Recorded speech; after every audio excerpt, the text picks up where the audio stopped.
Welcome to Tushara's and mom cooking channel. ಇವತ್ತಿನ special hotel ಸ್ಟೈಲಲ್ಲಿ ಚಿತ್ರಾನ್ನ ಮಾಡ್ತಿದ್ದೀನಿ. ಈ ಚಿತ್ರಾನ್ನ ಯಾರಿಗೆ ತಾನೇ ಗೊತ್ತಿಲ್ಲ, ಆದರೆ ಇದೊಂದು ಸ್ಪೆಷಲ್ ಚಿತ್ರಾನ್ನ.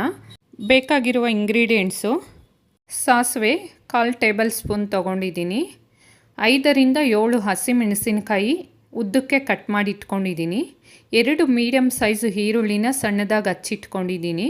1 ಕಪ್ಪು ಕಡಲೆ ಬೀಜ ತೊಗೊಂಡಿದ್ದೀನಿ. 25ರಿಂದ 50 ಗ್ರಾಮು ಅಪ್ರಾಕ್ಸಿಮೇಟ್ಲಿ.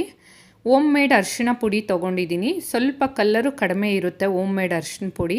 ಹಾಗೆಯೇ ರುಚಿಗೆ ತಕ್ಕಷ್ಟು ಉಪ್ಪನ್ನ ತೊಗೊಂಡಿದ್ದೀನಿ. 1 ಕಟ್ಟು ಸಬ್ಬಕ್ಕಿ ಸೊಪ್ಪಲ್ಲಿ 1/4 ಕಟ್ಟಷ್ಟು ಸಬ್ಬಕ್ಕಿ ಸೊಪ್ಪು ತೊಗೊಂಡಿದ್ದೀನಿ. ಸಬ್ಬಕ್ಕಿ ಸೊಪ್ಪು ಚೆನ್ನಾಗಿ 2ರಿಂದ 3 ಬಾರಿ ತೊಳೆದು ಒಂದು ಹನಿ ನೀರಿಲ್ಲದೆ ಇರೋ ಹಾಗೆಯೇ ಸೊಪ್ಪನ್ನು ಡ್ರೈ ಮಾಡಿ ಇಟ್ಕೊಂಡಿದ್ದೀನಿ. ಒಂದು ದೊಡ್ಡ ನಿಂಬೆಹಣ್ಣಲ್ಲಿ 3/4 ಭಾಗ ನಿಂಬೆಹಣ್ಣು ತೊಗೊಂಡಿದ್ದೀನಿ. ಕೆಲವ್ರಿಗೆ ನಿಂಬೆ ಹುಳಿ ಅಂದರೆ ತುಂಬ ಇಷ್ಟ, ಕೆಲವ್ರಿಗೆ ಲೈಟಾಗಿ ಹುಳಿ ಇದ್ದರೆ ತುಂಬ ಇಷ್ಟಪಡ್ತಾರೆ. ನಿಮ್ಮ ರುಚಿಗೆ ತಕ್ಕಷ್ಟು ನೀವು ನಿಂಬೆಹಣ್ಣನ್ನು ಯೂಸ್ ಮಾಡ್ಕೊಳ್ಬಹುದು. ಈ ಚಿತ್ರಾನ್ನ ತಿನ್ನೋದಕ್ಕೆ ತುಂಬಾ ಟೇಸ್ಟಿ ಇರುತ್ತೆ. ಹೇಗೆ ಮಾಡೋದಂತ ನೋಡೋಣ. ಈಗ ಮೀಡಿಯಮ್ ಫ್ಲೇಮಲ್ಲಿ ಸ್ಟವ್ನ ಆನ್ ಮಾಡಿ, ಸ್ಟವ್ ಮೇಲೆ ಒಂದು ದಪ್ಪ ಕಡಾಯಿ ಅಥವಾ ಒಂದು ಬಾಣಲೆನ ಇಟ್ಟು ಒಂದು 50ರಿಂದ 75 ಗ್ರಾಮ್ ಎಣ್ಣೆನ ಹಾಕ್ಕೊಂಡಿದ್ದೀನಿ. ಈಗ ಎಣ್ಣೆ ಬಿಸಿ ಆಗಿದೆ. ಬಿಸಿ ಆದ ನಂತರ ಒಂದು 1/4 ಟೇಬಲ್ ಸ್ಪೂನ್ ಸಾಸಿವೆನ ಹಾಕಿ ಚೆನ್ನಾಗಿ ಚಿಟಪಟ ಅಂತ ಸೌಂಡ್ ಬರೋ ತನಕ ವೆಯ್ಟ್ ಮಾಡಬೇಕು. ಸ್ಟವ್ ಮೀಡಿಯಮ್ ಫ್ಲೇಮಲ್ಲೇ ಇಟ್ಟಿದ್ದೀನಿ. ಈಗ ಕಡಲೆ ಬೀಜ ಸೇರಿಸ್ಕೊಂಡಿದ್ದೀನಿ. ಕಡಲೆ ಬೀಜ ಸೇರಿಸಿದ ನಂತರ ನಿಧಾನವಾಗಿ ಹೀಗೆ ಕೈ ಆಡಿಸ್ತಾ ತಿರುಗಿಸ್ತಾ ಲೈಟಾಗಿ ಬ್ರೌನ್ ಕಲರ್ ಬರೋವರೆಗೂ ನಿಧಾನವಾಗಿ ಎಣ್ಣೆಯಲ್ಲಿ ಫ್ರೈ ಮಾಡಬೇಕು. ಈಗ ನೋಡಬಹುದು, ಕಡಲೆ ಬೀಜ ಸ್ವಲ್ಪ ಬ್ರೌನ್ ಕಲರ್ ಬಂದಿದೆ. ಈಗ ನಾವು ಕಟ್ ಮಾಡಿ ಇಟ್ಕೊಂಡಿರ್ತಕ್ಕಂಥ ಹಸಿ ಮೆಣಸಿನ್ಕಾಯಿನ ಸೇರಿಸ್ಕೊಳ್ತಾ ಇದ್ದೀನಿ. ಹಸಿ ಮೆಣಸಿನ್ಕಾಯಿ ಸೇರಿಸಿದ ನಂತರ 1 ನಿಮಿಷ ಚೆನ್ನಾಗಿ ಫ್ರೈ ಮಾಡ್ಕೊಳ್ಬೇಕು ಎಣ್ಣೆಯಲ್ಲಿ. ಅಂದರೆ ಹಸಿ ಮೆಣಸಿನ್ಕಾಯಿ ಹಸಿ ವಾಸನೆ ಹೋಗೋ ತನಕ ಸ್ವಲ್ಪ ಚೆನ್ನಾಗಿ ಫ್ರೈ ಮಾಡಬೇಕು. ಹಸಿ ಮೆಣಸಿನ್ಕಾಯಿ ಬೆಂದಿದೆ. ಈಗ ಕಟ್ ಮಾಡಿ ಇಟ್ಕೊಂಡಿರ್ತಕ್ಕಂಥ ಈರುಳ್ಳಿನ ಸೇರಿಸ್ಕೊಳ್ತಿದ್ದೀನಿ. ಈರುಳ್ಳಿ ಸೇರಿಸಿದ ನಂತರ ನಿಧಾನವಾಗಿ ಕೈ ಆಡಿಸ್ತಾ 1-2 ನಿಮಿಷ ಚೆನ್ನಾಗಿ ಫ್ರೈ ಮಾಡ್ಕೊಳ್ಬೇಕು. ಈಗ ನೋಡಬಹುದು, ಈರುಳ್ಳಿ ಚೆನ್ನಾಗಿ ಫ್ರೈ ಆಗಿದೆ. ಮೊದಲೇ ಸಬ್ಬಕ್ಕಿ ಸೊಪ್ಪನ್ನು ಚೆನ್ನಾಗಿ ತೊಳೆದು ಒಂದು ಹನಿನೂ ನೀರಿಲ್ಲದೆ ಇರೋ ಹಾಗೆ ಚೆನ್ನಾಗಿ ಶೋಧಿಸಿ ಇಟ್ಕೊಂಡಿದ್ದೀನಿ. ಸಬ್ಬಕ್ಕಿ ಸೊಪ್ಪು ನೀರಿದ್ದರೆ ಗೊಜ್ಜು ಚೇಂಜ್ ಆಗುತ್ತೆ ಟೇಸ್ಟು. ಅದಕ್ಕೆ ನೀರಿಲ್ಲದೆ ಇರೋ ಹಾಗೆ ಡ್ರೈ ಮಾಡಿ ಇಟ್ಕೊಳ್ಬೇಕು.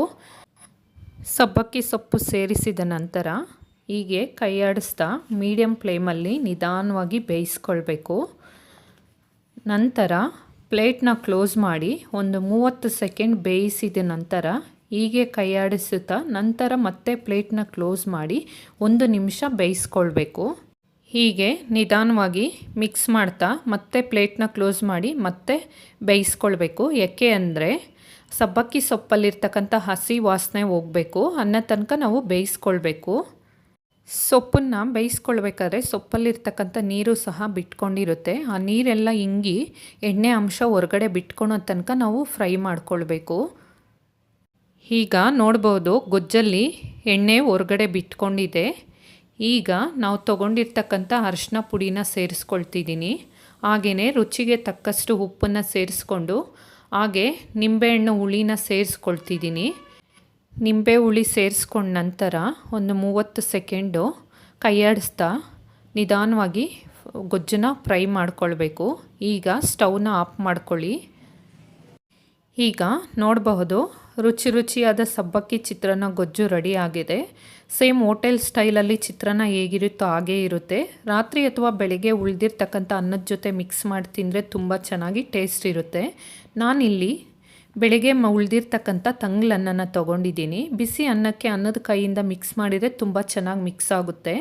ಆದರೆ ನಾನಿಲ್ಲಿ ತಂಗ್ಳನ್ನಕ್ಕೆ ಮಿಕ್ಸ್ ಮಾಡ್ತಿರೋದ್ರಿಂದ ನಾವು ಕೈಯಿಂದನೇ ಮಿಕ್ಸ್ ಮಾಡಬೇಕು. ತಂಗ್ಳನ್ನ ಮಿಕ್ಸ್ ಮಾಡುವಾಗ ಉಂಡೆ ಉಳಿದುಕೊಳ್ಳುತ್ತೆ.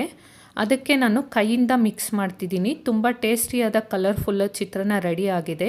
ಈ ವಿಡಿಯೋ ನಿಮ್ಗೆ ಇಷ್ಟ ಆಗಿದ್ದರೆ ಲೈಕ್ ಮಾಡಿ, ಶೇರ್ ಮಾಡಿ, ಕಮೆಂಟ್ ಮಾಡಿ, ಹಾಗೆ ಸಬ್ಸ್ಕ್ರೈಬ್ ಮಾಡೋದನ್ನು ಮರಿಬೇಡಿ. ನೀವು ಒಂದು ಲೈಕು ಒಂದು ಕಮೆಂಟ್ ಮಾಡಿದರೆ ಯೂಟ್ಯೂಬು ಇನ್ನಷ್ಟು ಜನಕ್ಕೆ ನನ್ನ ಚಾನಲ್ನ ರೆಕಮೆಂಡ್ ಮಾಡುತ್ತೆ. ಪ್ಲೀಸ್ ಸಪೋರ್ಟ್ ಮಾಡಿ. ಹಾಗೆಯೇ ಇಂಗ್ರೀಡಿಯೆಂಟ್ಸ್ ಡೀಟೇಲ್ನ ಡಿಸ್ಕ್ರಿಪ್ಷನ್ ಬಾಕ್ಸಲ್ಲಿ ಆ್ಯಡ್ ಮಾಡಿರ್ತೀನಿ. ಹಾಗೆಯೇ ನಿಮ್ಮ ಸಪೋರ್ಟ್ ಸದಾ ನನಗೆ ಇರುತ್ತೆ ಅಂತ ಅಂದ್ಕೊಂಡಿದ್ದೀನಿ. ವಿಡಿಯೋನ ನಾನು ಇಲ್ಲಿಗೆ ಎಂಡ್ ಮಾಡ್ತಿದ್ದೀನಿ. ನಿಮಗೆ ಇಷ್ಟ ಆಗಿದ್ದರೆ ನೆಕ್ಸ್ಟ್ ವಿಡಿಯೋನು ನೋಡಿ ನನಗೆ ಸಪೋರ್ಟ್ ಮಾಡಿ. ನೆಕ್ಸ್ಟ್ ವಿಡಿಯೋ ಜೊತೆ ನಿಮಗೆ ಸಿಗ್ತೀನಿ. Love you all. Bye friends.